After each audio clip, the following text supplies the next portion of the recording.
Welcome everyone to the AI-powered finance guide tutorial.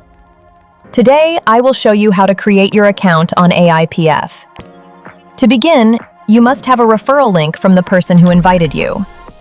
Once you open the link, click the Get Started button.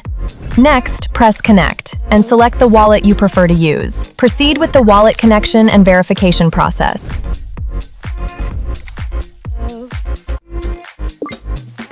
After a successful connection, your account will be created automatically. You will now see your personal referral link displayed in the dashboard section. Next step, stake your tokens.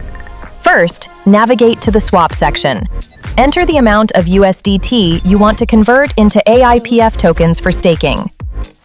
Once confirmed, press Swap and approve the transaction in your wallet. Next, go to the staking section.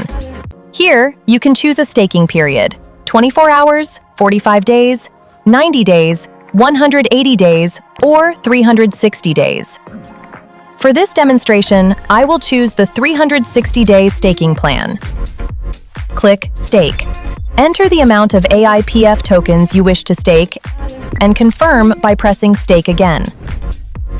Your tokens are now successfully staked. That's how you can stake AIPF tokens.